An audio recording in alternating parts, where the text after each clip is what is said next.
They told you healing means expressing everything, talking it out, explaining yourself, letting people understand your side. That advice was never designed for people like you, because some of you were never silenced by force. You were silenced by over-explaining. You spoke, they listened, not to understand you, but to study you. Every word you gave them became data. Every emotion became leverage. Every explanation taught them exactly where to press next.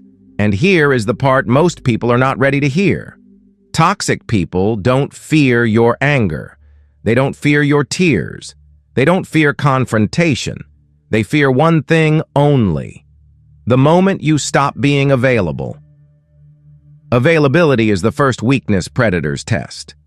If you are always ready to clarify, always ready to justify, always ready to prove your intentions, you are still open, still reachable, still controllable. This video is not about becoming peaceful. It is not about forgiveness. And it is not about being the bigger person. It is about removing access, because the most dangerous thing you can do to someone who feeds on control is to become unreadable. If you are still trying to be understood, you are still negotiating your worth. And once you see that, once it clicks, you will never explain yourself the same way again. Stay. But understand this before we go any further. After this, you won't just see toxic people differently. You will see your old self differently, and some illusions will not survive that. Most people want closure. They want a conversation that ties everything up neatly, an apology, an explanation, something that helps them sleep at night. Chosen ones want something else. They want clarity, because closure keeps you emotionally connected to the very people who destabilized you. Clarity does the opposite. It cuts the cord quietly, without drama, without permission. If someone once had access to your nervous system, they don't need to be in the room to control you. Your body remembers. The tension, the hypervigilance, the instinct to explain before you're even accused. That is not intuition. That is conditioning. And here's the part that separates you from the crowd. Most people are taught that healing means opening up, being transparent, letting everyone see the healed version of you. That belief is dangerous. Not everyone deserves access to your clarity. Not everyone is meant to witness your growth. And not everyone who asks questions is seeking truth. Some are looking for entry points. This is not about becoming cold. It's about becoming inaccessible. There is a difference. Cold people shut down because they are afraid to feel. Inaccessible people shut the door because they know their value. You are not here to convince anyone of who you are. You are not here to narrate your intentions, and you are not here to make your boundaries comfortable for others. If you've always felt different, always felt like you see patterns others ignore, this is why toxic people gravitated toward you in the first place. They sensed depth, awareness, a conscience, and they exploited it. What you are about to hear is not self-help. It is self-extraction, a way out of emotional loops you were never meant to stay in. This is where the crowd thins out. Some people will feel uneasy listening to this. They'll call it harsh, extreme, unhealthy. I let them. This path is not for those who need approval. It's for those who are done being studied instead of respected. If you stay, understand this. You are not learning how to fight back. You are learning how to disappear from systems that feed on you. And once that happens, you don't re-enter the world the same way again. Forgetting is passive. Erasing is deliberate. Most people try to forget toxic individuals. They distract themselves. They stay busy. They wait for time to dull the memory. That's not what you're doing here. You are not trying to forget what they did. You are removing the role they played in your inner world. This is important, because as long as someone exists in your story as the villain, they still matter. As long as they exist as the lesson, they are still central. Even pain can become a form of attachment. Erasure is different. Erasure means they are no longer a reference point, not for your identity, not for your growth, not for your narrative of strength. You stop saying, "After what they did to me." You stop framing your resilience around surviving them. You stop carrying proof of endurance like a badge, not because it didn't hurt, but because it no longer defines anything. This is where something primal shifts. Toxic people are not afraid of resistance. They expect anger. They expect distance. They even expect hatred. What they do not expect is non-recognition. When they sense that they no longer register emotionally, that their presence doesn't activate anything, their ego destabilizes. Because predators require acknowledgement. Positive or negative doesn't matter. Reaction is oxygen. When you erase their role, you remove the stage entirely. They are no longer the antagonist. They are not the catalyst. They are not the shadow behind your growth. They are background noise you stopped noticing. And the moment they realize this, something uncomfortable happens inside them. They feel small, not humbled, not reflective, invisible. And invisibility is unbearable for anyone who once fed on influence. Here's the discipline required. You don't retell the story. You don't refine it. You don't replay conversations in your head to make them sound different. You let the memory exist without emotional gravity. No charge, no identity attached. It's not suppression. It's disengagement. You are not denying the past. You are denying it authority. And when you do this consistently, people who once thought they shaped you begin to feel irrelevant. They don't know why. They just feel it. Your energy no longer orients around them. Your decisions no longer reference them. Your silence is not avoidance. It's absence of significance. That is the first true fracture in their sense of control. And it starts quietly. Silence is often misunderstood as peace, as restraint, as emotional maturity. That is not what we are talking about here. This silence is strategic. Because every word you speak gives information. Tone reveals state. Explanation reveals priorities. Emotion reveals leverage. Manipulative people don't need your secrets. They need your patterns. They listen for rhythm, for reaction time, for what makes you speed up, slow down, soften, or defend. That is how they learn when to push and when to wait. Silence disrupts this. When you stop filling the space, their feedback loop collapses. You're no longer quiet because you're trying to be kind. You're quiet because you are withholding data. You listen without volunteering context. You acknowledge without adding detail. You let pauses stretch without rescuing the moment. This does something unsettling. People who manipulate depend on prediction. They need to know what you'll say next, how you'll respond, where the opening is. When there is no data, they start guessing. And guessing turns into projection. They assume motives.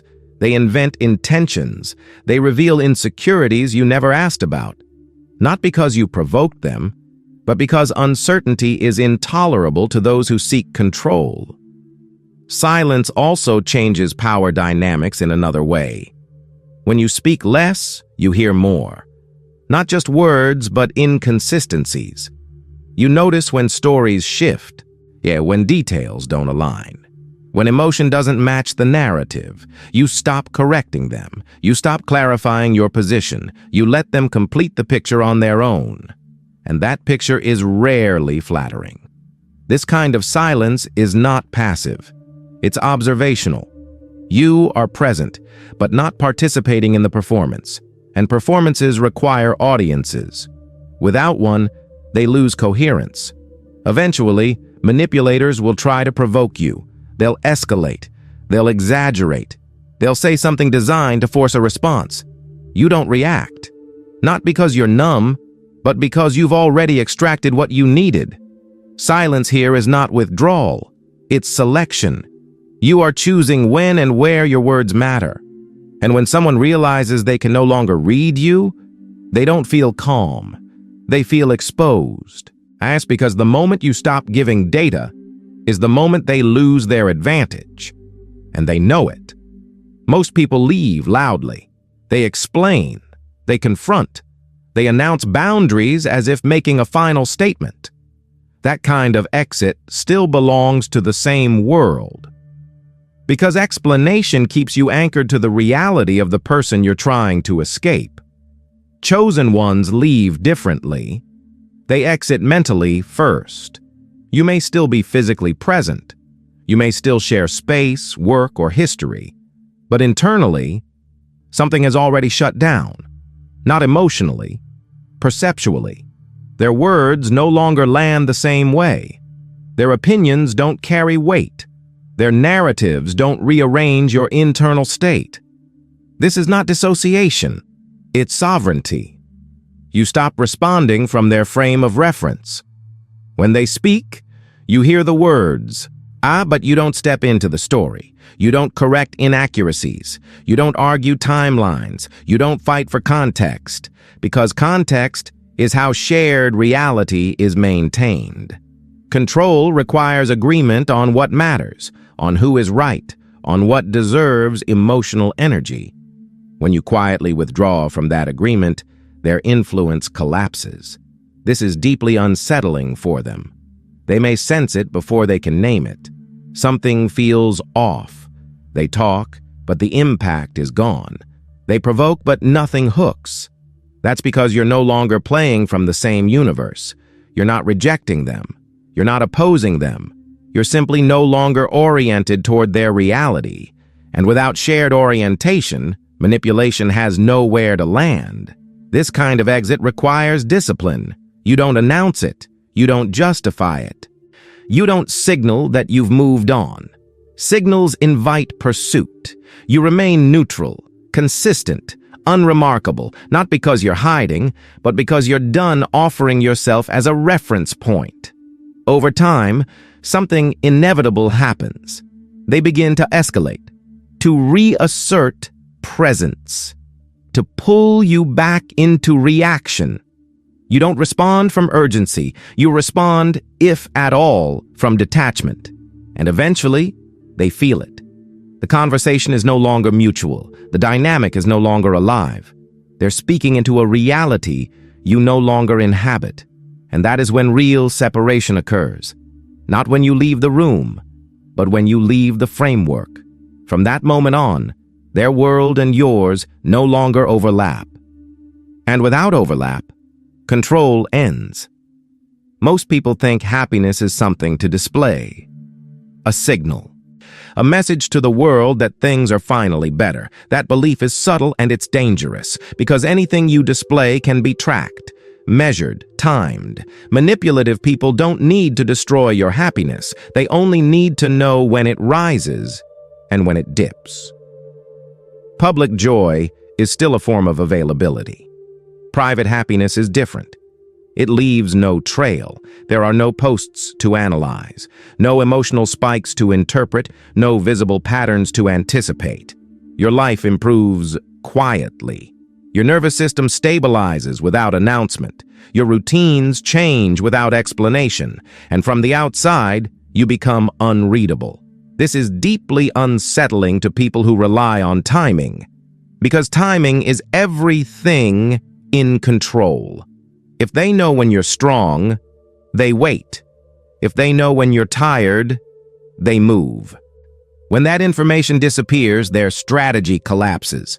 You stop leaking emotion into shared spaces. You stop narrating growth. You stop hinting that you're doing better than before. Not because you're hiding success, but because you understand something most people don't. Peace does not need witnesses. In fact, witnesses often turn into auditors. This kind of happiness doesn't announce itself. It shows up in small, unremarkable ways. You sleep through the night. Your body feels heavier in a grounded way. Your attention returns to the present instead of scanning for threats. You laugh without needing to document it. You enjoy moments without turning them into evidence. And that absence of evidence creates uncertainty. People who once thought they could read you no longer know where they stand. They can't tell if you're winning or losing, if you're available or gone, if you're affected or indifferent, and uncertainty makes manipulators anxious. Because when they can't read you, they can't adjust. They may test the waters, send subtle messages, drop references designed to provoke curiosity or reaction. You don't take the bait, not with resistance, with neutrality. Your happiness remains internal, unadvertised, untranslated. This is not secrecy, it's containment. You are no longer outsourcing your emotional state to the perception of others. And the moment your joy becomes unreadable, it stops being usable. That is when it becomes truly yours. Not something to protect, not something to defend, but something that exists outside the reach of those who once studied you. And for people who depend on access, that feels like being locked out permanently.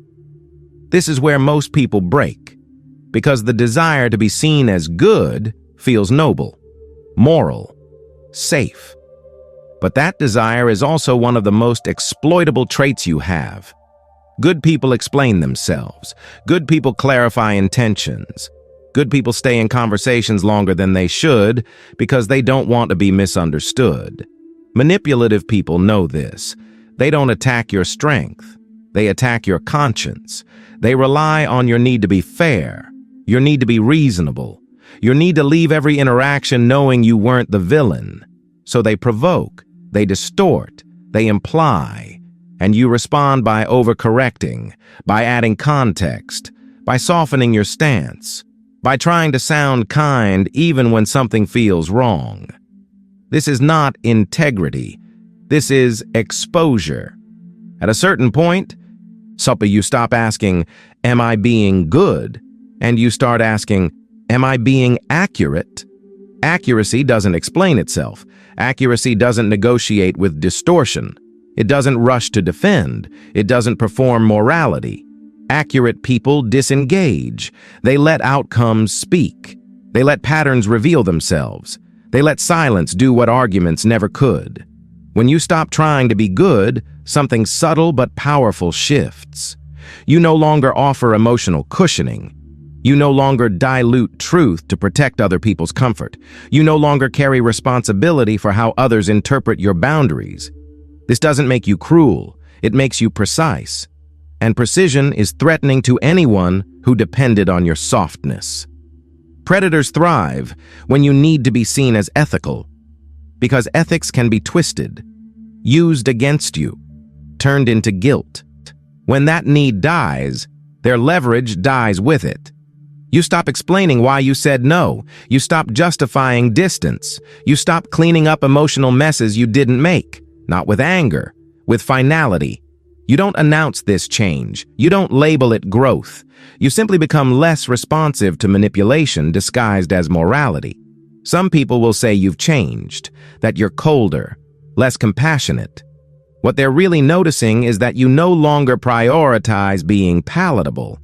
You prioritize being aligned. And alignment doesn't ask for permission. It doesn't need applause.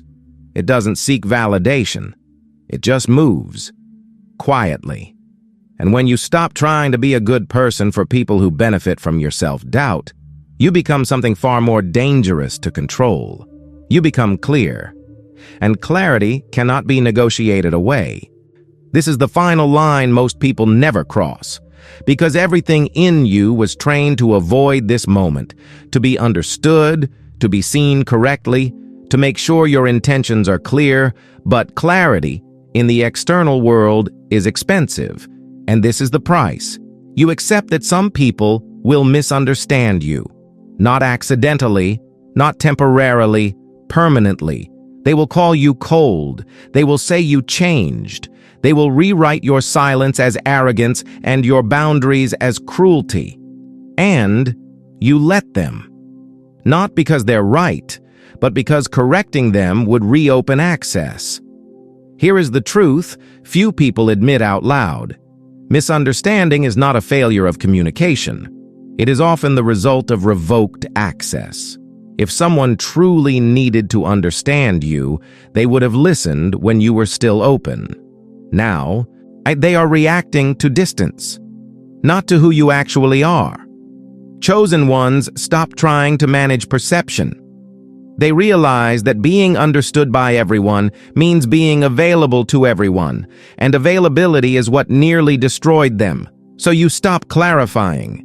You stop explaining the real you. You stop defending your silence. You allow people to sit with the version of you they can tolerate.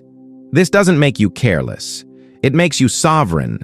Because when you no longer chase being seen as good, fair, or kind in every story, you reclaim authorship.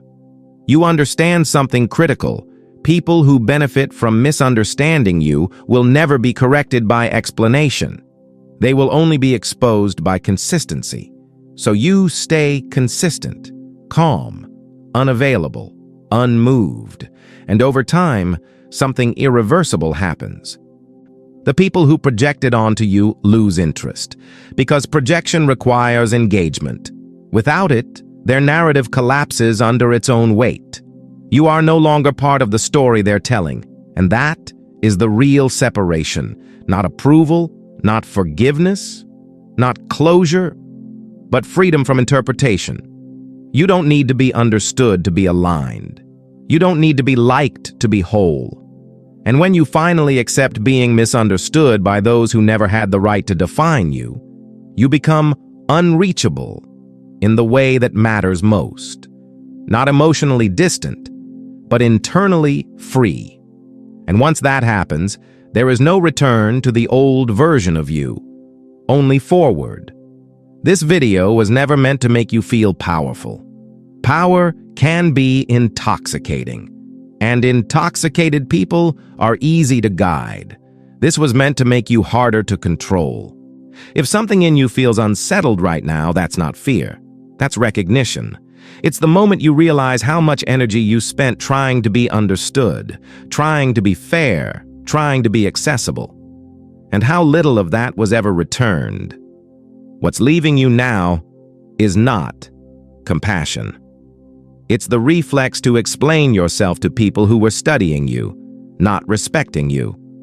From this point forward, your silence is no longer confusion. Your distance is no longer avoidance. Your restraint is no longer weakness. It is alignment. You don't need to announce this shift. You don't need to prove it. And you don't need permission. The ones who relied on your availability will feel the change first. They always do. Not because you attacked them, but because you're no longer reachable in the way they're used to. Now comes the ritual. I'm not for visibility, not for the algorithm, for coherence. If you are done offering access to those who benefited from your self-doubt, leave this declaration below. I am no longer available for manipulation. No explanation, no justification. A line drawn inward. If you stayed until the end, you already chose silence over performance. And if you subscribe, understand this clearly. This is not a community for comfort. It's a filter. Most people won't stay. They'll feel exposed, unseen, uncomfortable. That's intentional, because this space isn't for those seeking reassurance. It's for those who are ready to walk without needing to be witnessed. You don't return to who you were after this. You move forward differently, quieter, sharper, unavailable, and finally, free.